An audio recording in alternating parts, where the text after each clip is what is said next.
قل هذه سبيلي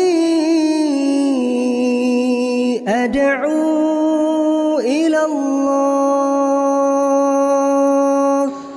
Assalamualaikum warahmatullahi wabarakatuh. Alhamdulillah kita ketemu lagi di channel Pemberantas Kemaksiatan Kaum Muslimin.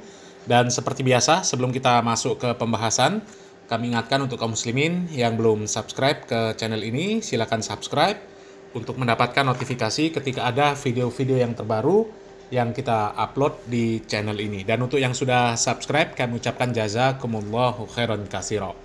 Dan kaum muslimin, karena banyaknya terjadi kasus cabul di dunia pondok pesantren kaum muslimin, ya, akhirnya kami iseng-iseng mencari video-video tentang kasus pencabulan para santriwati di dunia pondok pesantren kaum muslimin. Kami cari di kolom search di YouTube, ya. Ternyata banyak sekali kasus-kasus pencabulan yang sudah terjadi kaum muslimin, ya, di dunia pondok pesantren. Mungkin ini kalau kita lihat semuanya, ini korbannya mungkin sudah, waduh, ya, nggak kehitung ya mungkin ya. Mungkin ratusan bahkan ribuan kaum muslimin, ya. Yang pertama ini ada 15 santri dicabuli pengasuh pondok pesantren kaum muslimin, ya. Ini di Banjarmasin kaum muslimin. Kemudian ini kaum muslimin 6 santri, ya, ini di Lampung, santriwati dicabuli pemilik pondok pesantren, ya. Ini kejadian memang sudah lama, satu tahun kaum muslimin, ya. Ada yang 2 tahun, pengakuan santriwati korban pencabulan oleh anak kiai. Nah, coba kaum muslimin, ya. Kemudian ada lagi 20 santri di Karawang. Ini baru seminggu, ya. Banyak kaum muslimin, ya. Kemudian ini terungkap lagi kasus pencabulan guru sekaligus pengasuh pesantren cabuli 5 santriwati. Ya, ini ada lagi. Nih, pimpinan Ponpes di Sumbawa. Ini 29 santriwati, ya. Ada lagi 3 santriwati dicabuli guru ponpes sejak 2019 di Bandung, ya. Pelaku bermodus ajari tenaga dalam korban, ya. Yang seperti ini kaum muslimin, ini nggak terjadi di pondok pesantren yang disebut Wahabi. Apa ini tenaga dalam ini? Supaya kalau diserang bisa mental-mental itu kaum muslimin, ya. Ini dugaan pelecehan seksual puluhan santri oleh pimpinan Ponpes di Karawang, 6 korban, ya. Ini lagi santriwati di Tegal dicabuli oleh guru ngaji, pelaku mengaku sayang kepada korban. Kalau sayang ya dinikahi mas, dilamar, ya, bukan dicabuli, ya. Ini lagi santriwati dicabuli pengasuh pondok pesantren di Semarang. Ini kaum muslimin 1 tahun yang lalu, ya. Ini santriwati dicabuli, Menteri Agama investigasi semua pesantren. Ini, ya. Ada lagi nih, biadab puluhan santriwati dicabuli pimpinan Ponpes di NTB dengan modus janji masuk surga. Ya Allah. Yang seperti ini yakin kaum muslimin nggak terjadi di pondok pesantren yang disebut Salafi Wahabi. Ini yang janji-janji masuk surga ini biasanya yang paling banyak walinya. Biasanya wali itu kan diklaim ya pasti ahli surga, ya. Kan banyak itu, ya. Ya kiai, ya habib yang ngaku ya sudah keluar masuk surga kaum muslimin, ya. Ada habib yang kalau bosen di dunia dia ke surga. Ini kan janji surga. Ini jelas bukan orang-orang yang disebut Wahabi kaum muslimin. Nggak ada orang-orang Salafi Wahabi yang sok suci, ya, kemudian sok masuk surga sehingga bisa menjanjikan surga bagi orang yang lain kaum muslimin, ya. Tapi kalau dunia aswaja ada, apalagi habaib kaum muslimin, cinta sama habaib, ya, masuk surga tanpa hisab kaum muslimin, meskipun pelaku maksiat. Ini lagi, ditetapkan tersangka pencabulan santriwati, kiai dan putranya diamankan Polres Trenggalek. Ini 5 bulan yang lalu. Ya, ini lagi di Garut. santriwati di Garut dicabuli guru ngaji hingga trauma berat, warga bakar tempat ngaji. Innalillahi wa inna ilaihi rajiun. Dan kalau kita lihat-lihat kaum muslimin, kita browsing, kita lihat berita-beritanya, ini mungkin sudah ratusan bahkan ribuan santri yang sudah santriwati ya, yang sudah dicabuli, ya, yang sudah dizinahi dengan modus yang macam-macam oleh para kiainya kaum muslimin ya. Ini tentu membuat kita miris kaum muslimin dengan banyaknya kasus-kasus pencabulan santriwati yang terjadi di pondok pesantren kaum muslimin. Dan kalau kita melihat kasus-kasus yang seperti ini kaum muslimin, apakah mungkin kasus yang seperti ini sekonyong-konyong saja terjadi kaum muslimin? Nggak mungkin. Pasti ada muqaddimahnya. Pasti ada prosesnya. Yang namanya perbuatan setan itu kaum muslimin. Setan mengajak berbuat yang seperti itu. Nggak frontal. Bukan setan itu langsung serta-merta memaksa orang untuk melakukan asusila, untuk melakukan perzinahan, untuk melakukan cabul, untuk melakukan sodom. Ya. Apalagi yang melakukan seperti itu, ya, pimpinan pondok pesantren, ustadz, kiai, ya, orang-orang yang notabene-nya mereka itu faham terhadap hukum Islam, faham bahwa perbuatan zina, perbuatan cabul, perbuatan sodom itu dosa besar. Tapi kenapa mereka bisa melakukan yang seperti itu kaum muslimin? Karena mereka ini sedikit demi sedikit ya mengikuti langkah-langkah setan yang akan menjerumuskan dia ke dalam kubangan perzinahan. Dan memang rata-rata kasus perzinaan, ya kasus cabul, kasus sodom yang terjadi di dunia pondok pesantren, yang pelakunya adalah kiai, yang pelakunya adalah ustadz, ya, itu biasanya terjadi di pondok pesantren yang bermudah-mudahan berinteraksi antara laki-laki dan perempuan. Dan pondok pesantren yang bermudah-mudahan untuk berinteraksi antara laki-laki dan perempuan itu biasanya bukan pondok pesantren salafi. Ya, kalau salafi insya Allah mereka pondok pesantrennya ketat kaum muslimin.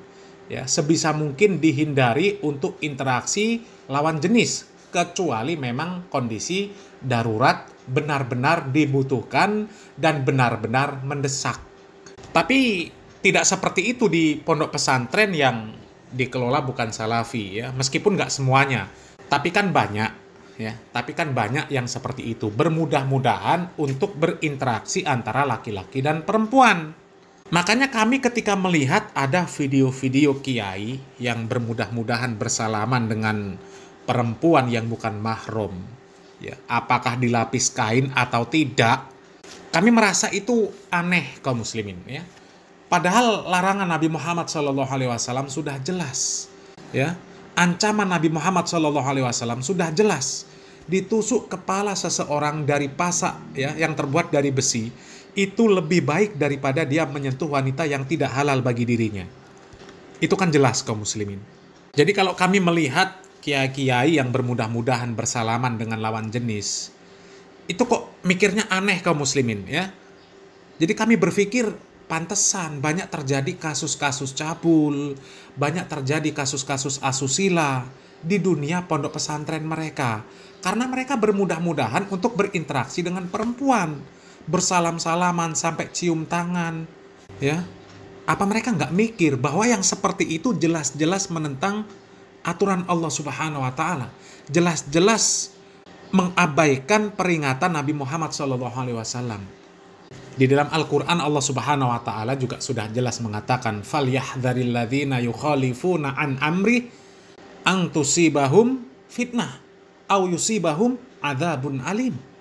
Maka hendaklah orang-orang yang menyalahi perintah Rasul, ya, mereka takut akan ditimpa cobaan atau ditimpa azab yang pedih.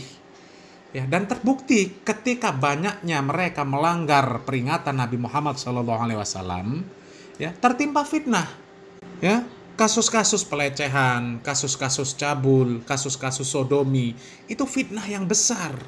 Dan itu jelas terjadi karena mereka ini menyelisihi peringatan Nabi Muhammad SAW. Nabi Muhammad SAW melarang, mereka cari akal supaya bisa, ya. Makanya kemarin ketika membahas video Harry Pras itu, ya, kami mengatakan apa? Ya, sebenarnya Harry Pras nggak perlu minta maaf. Karena apa? Yang dibahas itu benar, ya, bahwa yang seperti itu dilarang oleh Nabi Muhammad SAW. Nabi Muhammad SAW seumur hidup beliau tidak pernah menyentuh wanita yang tidak halal bagi diri beliau. Ya, bahkan sampai ketika membaiat Sahabiah pun Nabi Muhammad SAW tidak menyentuh tangannya. Ini kok cuman sekedar apa katanya? Barokah. Sampai salaman, diakali pakai lapis kain, tangannya tetap dicium-cium. Ya, itu apa-apaan. Ya, yang seperti itulah muqaddimah bagaimana setan ini berusaha pelan-pelan menjerumuskan kiai-kiai yang seperti itu ke dalam kubangan perzinahan. Nggak mungkin setan langsung memerintahkan kiai untuk cabul. Kan nggak mungkin. Perlahan-lahan. Kiai itu didekatkan dulu dengan wanita, dengan santri-santrinya. Ya, nanti lama-lama ya muncul hasrat. Ya. Kemudian lama-lama cari akal bagaimana supaya bisa melampiaskan hasratnya. Ya. Akhirnya ya itu membuat cara-cara yang licik. Ya, alasannya transfer ilmu, alasannya ngajarin ilmu tenaga dalam, ya, alasannya mau dijanjikan surga.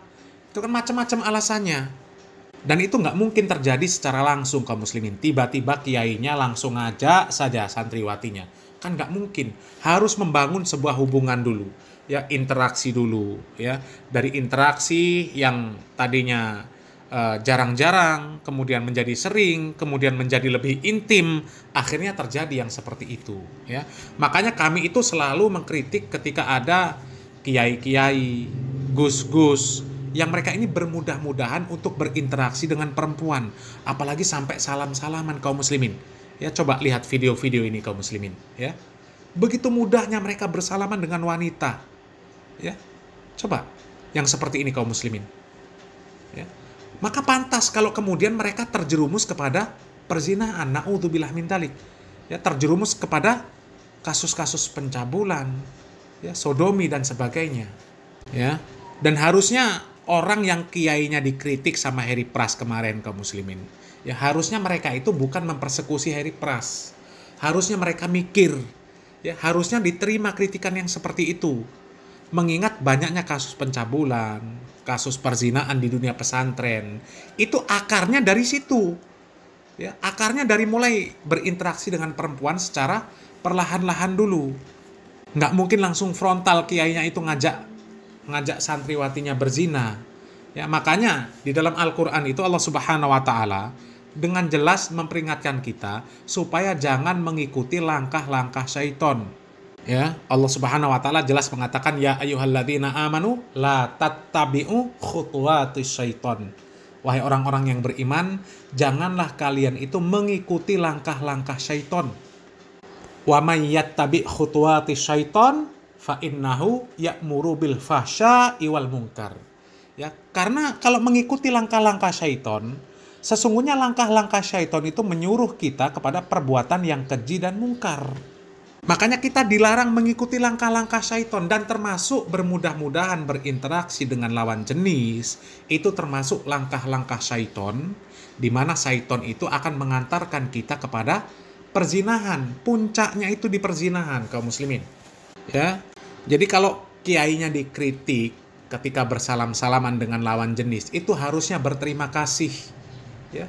Karena itu sudah diingatkan. Bahaya, perempuan itu fitnahnya besar. Jadi jangan dianggap remeh, ya. Nabi Muhammad SAW itu sudah mewanti-wanti, sudah memperingatkan kepada kita, ya. Kata Nabi Muhammad SAW, fattaqud dunya wattaqun nisa. Fa inna awala fitnati bani Israila kanat fin nisa. Ya, berhati-hatilah kalian terhadap fitnah dunia dan terhadap fitnah wanita. Karena fitnah yang pertama kali terjadi pada Bani Israel itu adalah karena wanita. Ya. Jadi sekali lagi kaum muslimin, ya. Kenapa kami mengkritik kiai-kiai yang bermudah-mudahan berinteraksi dengan perempuan? Ya, karena kami ini sayang sama mereka.